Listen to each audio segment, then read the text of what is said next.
دلیل دی جاتی ہے کہ ہر نفس جو کرتا ہے وہ پہلے سے طے شدہ ہے، پھر ہم اچھے اور برے عمل و فعل کیسے کریں یا کرتے ہیں؟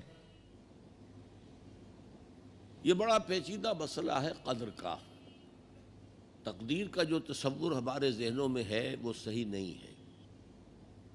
قدر کہتے ہیں اندازے کو، ایویلویٹ کرنا، کسی چیز کی قدر و قیمت کا اندازہ کرنا۔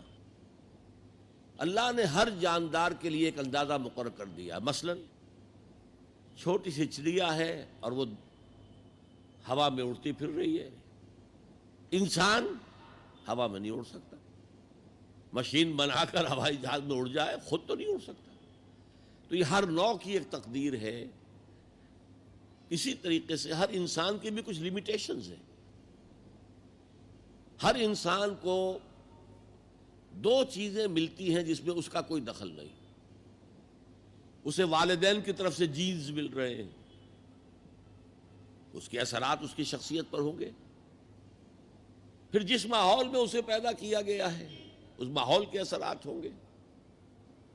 ان دونوں سے مل کر شاکلہ بنتا ہے۔ قرآن مجید نے شاکلہ کہا ہے۔ شاکلہ کہتے ہیں پیٹرن کو۔ آپ نے لوہے سے کوئی چیز ڈھالنی ہے تو پہلے لکڑی کا پاٹن بناتے ہیں، ہمارے مصری لوگ پاٹن کہتے ہیں اس کو۔ اسے آپ پیٹرن سمجھیے، تاکہ اس میں آپ نے لوہا پگھلا کر ڈالا تو اسی کے مطابق ڈھل گیا۔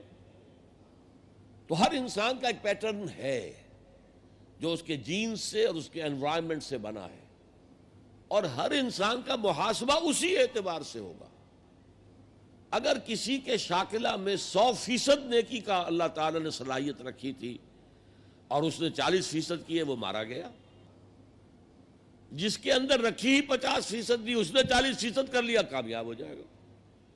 لا یکلف اللہ نفسا الا وسعہا۔ Every individual will be judged according to what was given to him by Allah subhanahu wa ta'ala۔ لیکن تقدیر کا مطلب یہ نہیں ہے that we are bound to do something. No. There is no predestination. It's only pre-knowledge۔ اللہ نے مجھے اختیار دیا، چاہے یہ کرو چاہے وہ کرو، اما شاکرا و اما کفورا، فمن شاء فلیؤمن ومن شاء فلیکفر۔ جو چاہے ایمان لائے، جو چاہے کفر کا اختیار کر لے۔ لیکن اللہ کو معلوم ہے کہ تم کیا کرو گے۔ یہ پری نالج ہے اللہ کا، پری ڈیسٹینیشن نہیں ہے۔ اللہ نے مجبور نہیں کیا ہے۔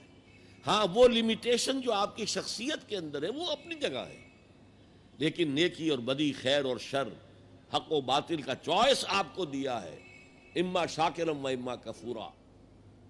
فمن شاء فلیؤمن ومن شاء فلیکفر۔ This free will is with you and you will be adjudged on the basis of this free will۔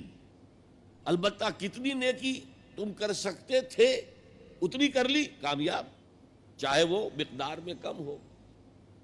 اب جب غزوہ تبوک کے موقع پر حضور نے مسلمانوں سے کہا یہ جیش العسرہ ہے، ساز و سامان چاہیے، اب لاؤ پیسے پیش کرو، حضرت ابوبکر نے اپنا سارا اثاثہ لا کر رکھ دیا۔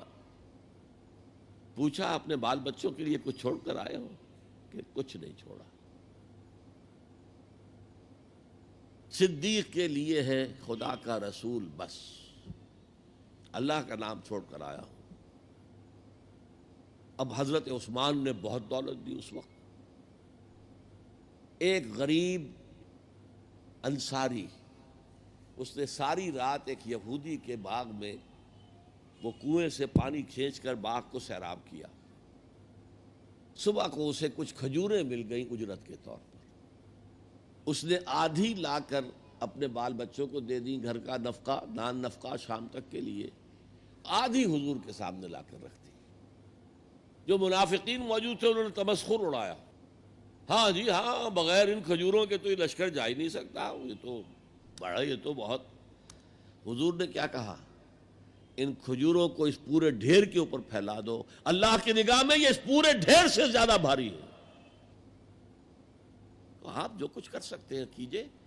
اللہ تعالیٰ کی لاٹھی اندھے کی لاٹھی نہیں ہے جو برابر چلے سب پر، بلکہ ایوری انڈیویجول اس کے علیحدہ علیحدہ حساب ہوگا. اللہ کا کمپیوٹر بہت بڑا ہے، بہت بڑا ہے، بہت بڑا ہے. وہ ہر ایک کی قدر و قیمت کا تعین کر لے گا.